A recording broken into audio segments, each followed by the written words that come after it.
കാപ്പിലും പഴുക്കുകയും ചെയ്ത് പുതിയ പൂവും വന്നു. പാട്ടം കൊടുക്കാൻ നോക്കി കഴിഞ്ഞാൽ ഒരുത്തനും പാട്ടത്തിന് വില ഒക്കെ ഇല്ല. കൂലിക്കാരെ വിളിച്ചു കഴിഞ്ഞാൽ ഒരുത്തൻ പണിക്കിട്ട് വരുമില്ല. വന്നാലോ കളർ വെള്ളം കൊടുക്കും വേണം.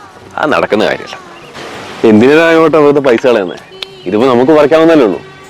കാപ്പിൽ ഏകദേശം പഴുത്തു. ഇനിയിപ്പോ പണിക്കാരെ നോക്കിയിരുന്ന പരിപാടി നടക്കൂല. അതിപ്പോ പണിക്കാരെ നോക്കണ്ട, പൈസയിലാവും. ആ മേടിക്കാൻ പോകുന്ന കളർ വെള്ളം നമുക്ക് കൊടുക്കാം. എങ്ങനെയുണ്ട്? അതല്ല, എന്താ നിന്റെ പ്ലാൻ?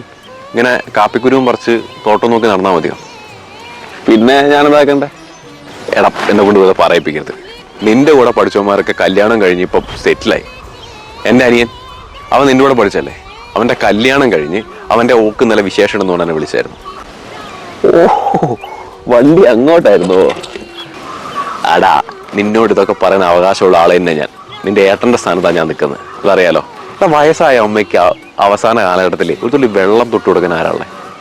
എൻ്റെ രാഘവേട്ട, ഈ കല്യാണം എന്നൊക്കെ പറയുന്നത് ഭയങ്കര പേഴ്സണൽ ആയിട്ടുള്ള കാര്യമാണ്.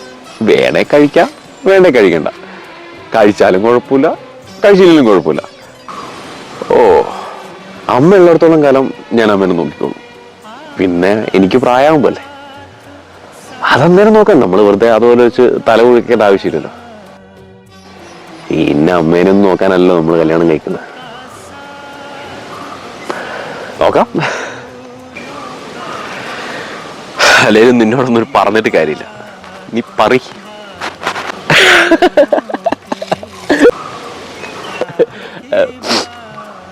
അല്ലടാ,